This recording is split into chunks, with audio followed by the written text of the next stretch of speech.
क्या आपने कभी सोचा है कि दुनिया के 1% लोग ही क्यों कामयाब होते हैं, जबकि 99% लोग सिर्फ स्ट्रगल करते रह जाते हैं? क्या फर्क है एक साधारण इंसान और एक लेजेंड के बीच? फर्क किस्मत का नहीं है, फर्क मेहनत का भी नहीं है। फर्क है उस स्टेट ऑफ माइंड का जिसमें वो अपने दिन को खत्म करते हैं। रात का वो वक्त जब आप सोने वाले होते हैं, वो सिर्फ सोने के लिए नहीं होता, वो यूनिवर्स के सबसे बड़े खजाने को अनलॉक करने का समय होता है। आज जो मैं आपको बताने जा रहा हूं, वो आपकी जिंदगी का सबसे बड़ा टर्निंग पॉइंट साबित हो सकता है। ये कोई साधारण मोटिवेशन नहीं है, ये वो एंशिएंट साइंस है जिसे हमारे वेदों में और उपनिषदों में छुपा कर रखा गया था, ताकि इसका गलत इस्तेमाल न हो सके। लेकिन उससे पहले मैं चाहता हूं कि आप एक सिचुएशन को इमेजिन करें। उस इंसान के बारे में सोचिए जिसने अपना सब कुछ दांव पर लगा दिया, जिसने दिन रात एक कर दी अपने सपने के लिए, पसीना बहाया, रातों की नींद हराम की, लेकिन अंत में हाथ क्या लगा? सिर्फ फेलियर। वो रात को अपने बिस्तर पर लेटता है और छत को घूरते हुए सोचता है कि आखिर कमी कहां रह गई। उसकी आंखों में आंसू हैं, लेकिन वो रो नहीं सकता, क्योंकि उसे अपने परिवार के सामने स्ट्रांग बनना है। वो अंदर से टूट चुका है। उसे लगता है कि शायद भगवान या ये यूनिवर्स उसके खिलाफ है। क्या आपने कभी ऐसा महसूस किया है? क्या कभी ऐसा लगा है कि आप चीखना चाहते हैं लेकिन आवाज नहीं निकल रही? अगर आपने अपनी जिंदगी में एक बार भी इस हेल्पलेसनेस को, इस दर्द को महसूस किया है, तो अभी इसी वक्त कमेंट बॉक्स में जाकर टाइप करें आई फील इट। क्योंकि आज का ये सेशन सिर्फ उन्हीं लोगों के लिए है जो इस दर्द को अपनी सबसे बड़ी ताकत में बदलना चाहते हैं। मैं चाहता हूं कि आप अभी कमेंट करें, ताकि आप यूनिवर्स को यह सिग्नल दे सकें कि आप अब बदलने के लिए तैयार हैं। आज हम जिस तकनीक के बारे में बात करने जा रहे हैं, उसे मॉडर्न न्यूरोसाइंस में स्लीप प्रोग्रामिंग कहा जाता है, और हमारी प्राचीन संस्कृति में इसे योग निद्रा और स्वप्न साधना का नाम दिया गया है। ये वो गुप्त ज्ञान है जिसे थॉमस एडिसन जैसे महान साइंटिस्ट्स इस्तेमाल करते थे अपनी इन्वेंशन के लिए, और जिसे एंशिएंट इजिप्शियंस अपनी सिविलाइजेशन को एडवांस बनाने के लिए यूज करते थे। लेकिन आज के दौर में हम इसे भूल चुके हैं।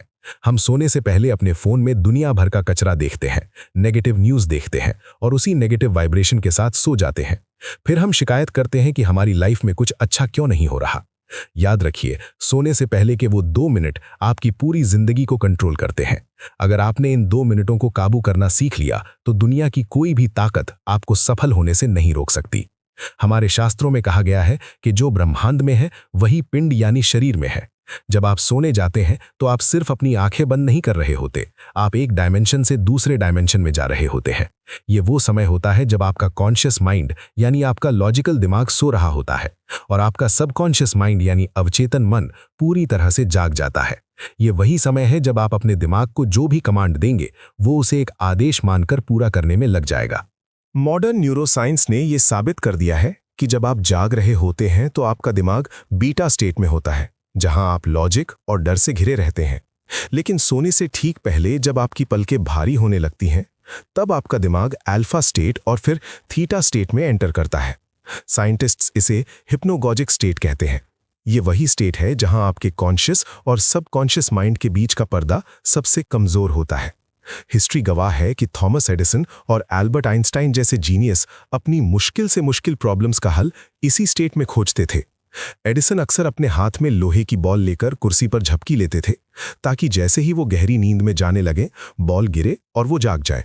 वो ऐसा इसलिए करते थे क्योंकि उस आधी नींद और आधी जागृति की अवस्था में उन्हें वो आइडियाज मिलते थे जो उनका लॉजिकल दिमाग कभी सोच ही नहीं सकता था। लेकिन हमारे ऋषियों ने इसे हजारों साल पहले ही डिकोड कर लिया था। मांडुक्य उपनिषद में चेतना की 4 अवस्थाओं का वर्णन है: जागृत, स्वप्न, सुषुप्ति और तुरीय। आज दुनिया जिसे लॉ ऑफ अट्रैक्शन या सबकॉन्शियस प्रोग्रामिंग कहती है, वो असल में हमारे वेदों का संकल्प विज्ञान है।